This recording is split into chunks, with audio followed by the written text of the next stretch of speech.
তিনটি রাজনৈতিক ভাষ্য তৈরি হয়েছে হবিগঞ্জের ঘটনা পর। আমি একটু পড়ে শুনি। বিএনপি বলছে বিচ্ছিন্ন ঘটনা, এনসিপি বলছে এটি একটি রাজনৈতিক বার্তা, প্রশাসন বলছে এটি একটি আইন শৃঙ্খলার বিষয়। মনিরা শারমিন যে প্রশ্নটা করলেন, আমিও একই প্রশ্নটাই করতে চাই। গণতন্ত্রের যে চর্চা পরিবর্তন করতে আমরা চেয়েছিলাম, সঠিক গণতন্ত্র ফিরিয়ে আনার কথা যেই দুটি দল বলে নির্বাচন করে দায়িত্বে আসলো, সরকারি দলের এবং বিরোধী দলের, আপনি গণতন্ত্রের চর্চায় ফেরার কোনো লক্ষণ দেখছেন কিনা? আপনাকে ধন্যবাদ এবং আমার সহ আলোচকদেরকে চমৎকার উপস্থাপনার জন্য ধন্যবাদ।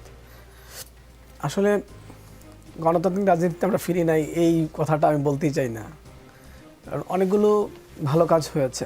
যেটা খারাপ লাগছে সবার কাছে সেটা হলো যে জুলাই যারা ধারণ করে তাদের মধ্যে রাজপথের কিছু বিতর্ক, সেটা কোনো কোনো জায়গায় সহিংসতার উত্তর হয়েছে।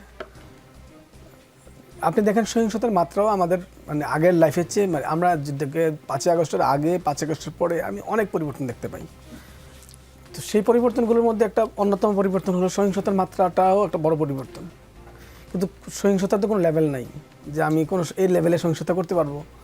সহিংসতা সব লেভেলেই আমরা বর্জন করতে চাই। কিন্তু গুণগত মানের ক্ষেত্রে আপনি যেটা বললেন যে আমরা তো পুলিশ প্রশাসনের এক ধরনের ধৈর্য দেখতে পাই এখন। রাজনীতিবিদ, টপ রাজনীতিবিদদের ক্ষেত্রে আপনি অনেক টপ রাজনীতিবিদ আগে যেভাবে প্রধানমন্ত্রী বক্তব্য দিতেন, যেভাবে ধমক দিয়ে ভয় ধরিয়ে কথা বলতেন, সেই প্রধানমন্ত্রী তো আর এখন নাই। এভাবে ভয় ধরিয়ে তো কোনো প্রধানমন্ত্রী, বাংলাদেশে যে প্রধানমন্ত্রী আছেন উনি তো এভাবে ভয় ধরিয়ে কথা বলেন না। মাঠ পর্যায়ে বা কেন্দ্রের দ্বিতীয় তৃতীয় সারির নেতাদের মধ্যে কিছু বিতণ্ডা আছে, বাকবিতণ্ডা আছে এবং কিছু অভিযোগও আছে, কারণ যেটা মনিরা শারমিনও বললেন কিছু অভিযোগও আছে। তো এই অভিযোগগুলো ক্ষেত্রে আমার বক্তব্যটা হলো, যদি কারোর ব্যাপারে সুনির্দিষ্ট প্রমাণ থাকে, বাংলাদেশে তো আইনের ব্যবস্থা আছে। আইন যেগুলো অপরাধ, আপনি যে অপরাধগুলোর কথা বলছেন, চাঁদাবাজি সহ অন্যান্য অপরাধের কথা বলছেন, সে অপরাধের তো সুনির্দিষ্ট ব্যবস্থা নেওয়ার সুযোগ আছে। সেই প্রক্রিয়া না যেয়ে শুধুমাত্র রাজনীতির মাঠ গরম করলে তো অপরাধ কমবে না।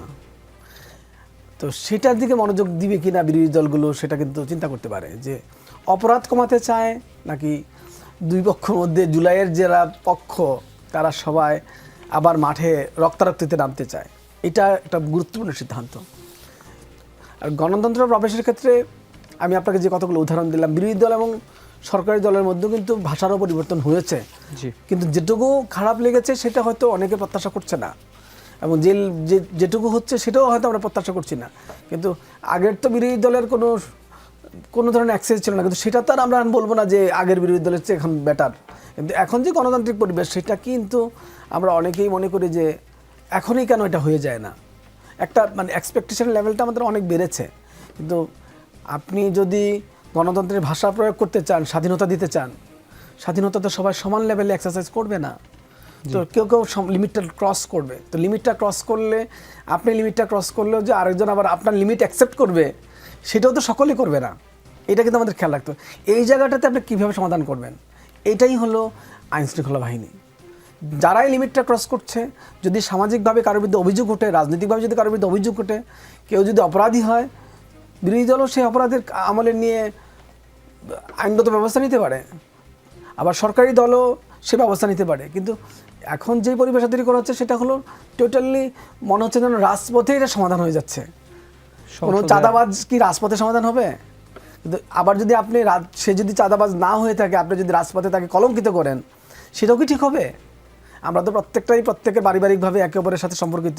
তো আমরা অনেকবারই দেখেছি 5 আগস্টের পরে যেটা বেশি হয়েছে, সেটা আমার মনে হয় অন্যরা চিন্তা করতে পারে। মানে এটা আমি বিনয়ের সাথে বলছি যে আমরা কি মানুষকে বেশি হিউমিলেট করে ফেলছি না? তো হিউমিলেট করলে তো মানুষ মানসিকভাবেও আক্রান্ত হয়। কিন্তু মানে এটা হলো কি, আপনি হয়তো কেউ প্রতিবাদও যদি না করে, সহিংসতা যদি জড়িত না হয়, ধরেন তার পক্ষ হয়ে কয়েক জায়গায় সহিংসতা হয়েছে কারোর পক্ষ হয়ে, কিন্তু যদি কেউ নাও হয়, ব্যক্তিটা কিন্তু মানসিকভাবে ভেঙে পড়ে, পারিবারিকভাবে ভেঙে পড়ে।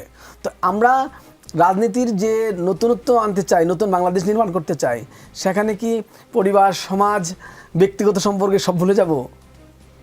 এগুলো যদি প্রায়োরিটি দেন, আপনি ইউরোপ আমেরিকাতে বাংলাদেশের রাজনীতিকে ইউরোপ আমেরিকার মতো অনেকে গণতান্ত্রিক রাজনীতির ধারা নিয়ে যেতে চান।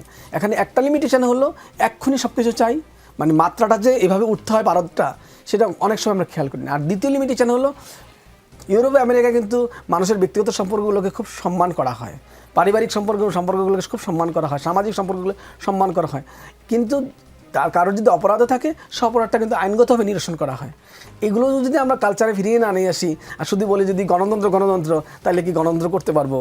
এটা আমার মানে সবার প্রতি প্রস্তাব। কারণ আমি দেখতে পাচ্ছি যে সামাজিক অবক্ষয়টা যদি রাজনীতিবিদদের পেয়ে বসে, তাহলে তো রাষ্ট্রটাকে টিকাতে পারবেন না।